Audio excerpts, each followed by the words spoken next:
So I'm sure you're all aware that a couple of weeks ago now, DICE made Battlefield 3 free on Origin. And I got it, which is amazing. You're probably watching the gameplay of one of my games in the background. If not, then I'll probably put some Battlefield 4 or some Hardline behind it. The beta for Hardline is almost closed now, but going back and playing that, I thought it was so good on PC that I went back and played it on 360, where I put over 200 hours into that game. I loved it to pieces, and I just thought that it is such a better game when compared with Battlefield 4. I mean, it just feels so much snappier. The gameplay just feels, your soldier just feels so much more agile.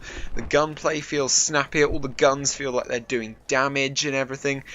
And it's just the fact that a 3-4 year old game now can outmatch something that's barely 7 months old from the same franchise. It's given me scope just to look back on the Battlefield franchise as a whole, and just look at look and see if we can predict the future for the Battlefield franchise. And to be honest, I'm kind of concerned.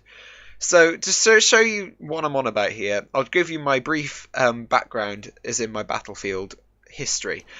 I started out by... I never heard of Battlefield before. I was an avid COD player. I played the original Black Ops. I played that forever, and I was awful at it. I mean, I'd only gotten into shooters like from Modern Warfare 2, but I was an avid COD player, and so one day I was playing Black Ops and my mum bought me a gaming magazine. So I went in and I looked at this gaming magazine, and there was this game on. They were showcasing this game, and it was called Battlefield 3.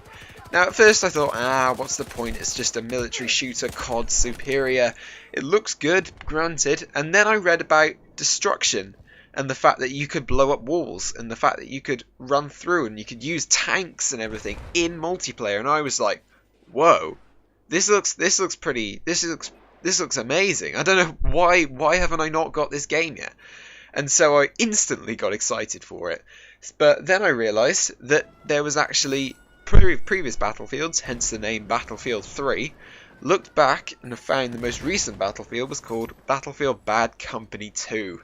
And so that's what I got. I went out to the shop the next day and I bought Battlefield Bad Company 2 on the Xbox 360, and that was my first Battlefield game.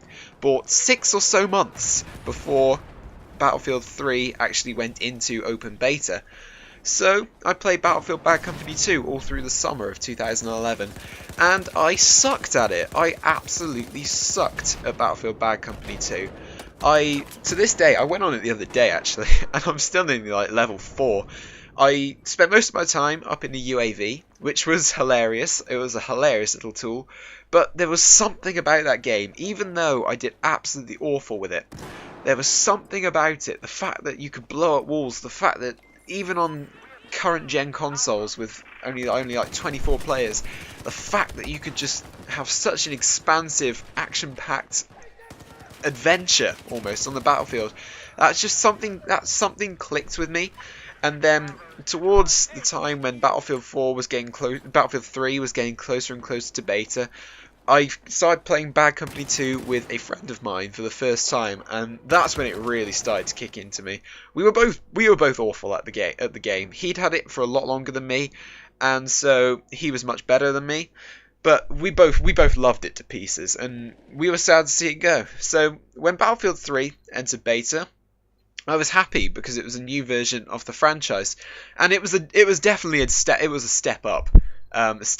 It was a change of pace. It was a lot more fast-paced than Bad Company 2, I think.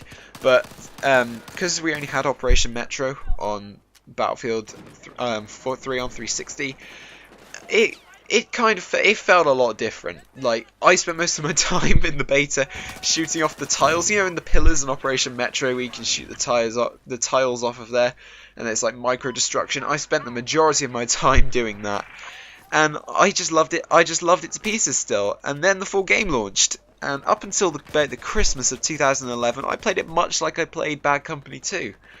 But then I started to watch competitive gameplay. I started to watch gameplay from people like Rival X Factor and at the time Level Cap when he was posting competitive footage, and then I started to watch some of their tutorials on how to get better and stuff like that. And so through 2012, I got pretty good at Battlefield 3. I got me and a couple of my friends, obviously Wadey and Lucy, and a couple of others as well. We started playing Battlefield 3, and we all got pretty good at it. I'm not gonna lie. We all started squadding up. We started getting to squads of 4, and I started along with these other people to own FaZe, and we actually started doing really well, topping the scoreboard in most games, etc, etc.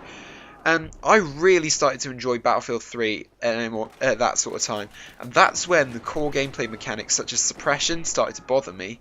But the core sort of aspect of it, so like, I don't know, snappiness of the gunplay, the way like the guns felt when you shoot them, the fact that you had to use skill, you had to use 5 or so round bursts in order to hit people at range, and then you'd reduce that depending on how far the target was away from you. That sort of stuff really clicked in my mind, and I started to learn the guns, learn the maps a little bit more.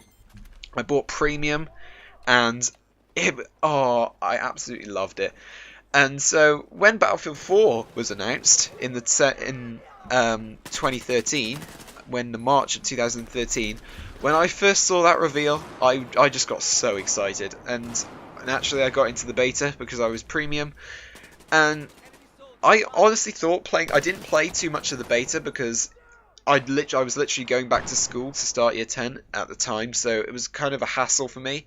But I honestly, from what I played, the couple of rounds that I did play, it felt a lot different. It felt similar, but your character felt like had a lot of weight to it, and there were a lot of problems. But there were a lot of problems in the Battlefield 3 beta, and so I personally felt that there was nothing wrong, and they could have that pretty much fixed, ready for the actual release. Like, I'd seen gameplay from E3 and Gamescom, and I thought, this is going to be such a solid launch, and well, we all know where that's going now. And that brings us basically up to date with my Battlefield history, and that's why I'm kind of concerned. The launch of Battlefield 4 is what's got me concerned for Battlefield Hardline. It's almost like, correct me if I'm wrong here, it's almost like the launch of Battlefield 4 with all the bugs and all the glitches that were actually in Battlefield 4 and that are still in Battlefield 4 today. It's almost like the developers have given up on Battlefield 4. Like, I think Battlefield Hardline was supposed to be revealed next year at next year's E3, or perhaps, I don't know, at Christmas time, or maybe in January or something. Revealed like a normal Battlefield, so every year, because at the moment everyone's freaking out that Battlefield Hardline is making Battlefield a yearly release and it's becoming like COD, but there's got to be something more behind it, because there is absolutely no way that a company would release a Battlefield game or announce a new Battlefield game with 2 DLCs for the current Battlefield game that's out on the market left to go. I'm sorry, but it's just EA's way of keeping the hype train going, in my opinion. Battlefield Hardline, I think would have been revealed next year, either at next year's E3 or at an EA press conference or something in January or February of 2015. But I think because of the Battlefield launch and the sheer poor quality the game was in, they decided, shit, we're not gonna get all these bugs fixed. Let's just completely scrap this. Let's just give them the DLC. Let's just fix what we can, and let's just focus pretty much all our resources on the next Battlefield title. And they thought, and then DICE have turned around and said they've gone, but wait, we can't handle all of this. We can't do this. And they thought, oh crap, no, you can't. And so not only have DICE opened another studio up now, but EA have also bought in Visceral, probably thinking, they've got a decent history of shooters with stuff like Dead Space. Well, let's let Visceral do the single player, and we'll let DICE focus all their attention on the multiplayer to make it as good as possible, meaning we'll have more people buy the game at launch. And we'll give it the police theme just like we thought, and we'll bring the title forwards and announce it at E3 this year. So that's what kind of gets me concerned for the launch of Battlefield Hardline. It's not the police theme. I think that is fresh, and I'm interested to see how it plays out, because at the moment I'm finding Battlefield Hardline actually to be a little bit of a disappointment. I know it's still in beta, and I know it's got a long way to go till October. We've got 4 months really to get the game released and ready for release to the general public. But that's what's really getting me worried, to be honest, because from what I've played on PC and from what I've heard from my friends who have got the beta on PS4, it just feels like Battlefield 4. The gunplay feels exactly the same. The hit markers on your character when you take damage, you still feel extremely heavy and you feel sluggish.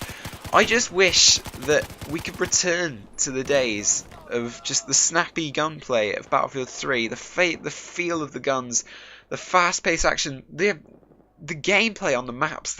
Every single map on Battlefield 3, even Tehran Highway. Tehran Highway was an abysmal map in Battlefield 3, but is made to look brilliant compared to like Lankang Dam. And that's just, I literally just have to mention the name of that map and I get shivers down my spine because it's so bad. The Levolution does nothing. The vehicle spawns are just this stupid C flag on the island. I think it's C flag. But the island, that flag is basically indefendable and it's the key point on the map and you have to defend it, and if you don't then basically your team will lose the game. Then that's what's really sad. I just don't want DICE, Visceral and EA, I just don't want them to just mess Battlefield Hardline up, because I am a huge fan of the Battlefield franchise. I have been since I first played Battlefield Bad Company 2. I've preferred COD over them, I've preferred them over COD, should I say, for the past, I don't know, 3-4 years now. And I just don't like to see a franchise that I know has so much potential, a franchise that I have played. I realise that I am rather a new member to the Battlefield community when compared to some people, but when I've put the amount of hours that I have into Battlefield 3, the amount of hours I put into Battlefield 4, and just the sheer good time that I had on Bad Company 2, I just don't want to see this franchise just circle the drain because of just shoddy development time. Just let Battlefield 4 run its course, then start building the hype up, EA. I'm sorry, but for me, I still haven't pre-ordered Battlefield Hardline. By this time, I pre-ordered Battlefield 4, I was sold. And to be honest, I'm really starting to regret that decision. And I'm not going to do that second decision twice with Battlefield Hardline. I may pre-order it nearer the time when I see some more gameplay and I start seeing some more stuff, but honestly guys, I will be picking it up, but I'm not too sure whether it's going to be a success or not. And I'll leave you guys on that thought. I thought I'd give you my opinion on the state of the Battlefield franchise, and to be honest, you can have your own opinions, that's fine. In fact, leave them in the comments down below, but I just needed to get this off my chest. I am seriously worried for Battlefield Hardline. But guys, thanks for watching, thanks for listening to my little bit of a rant, and I'll see you in the next video. This is Brad signing off. Peace.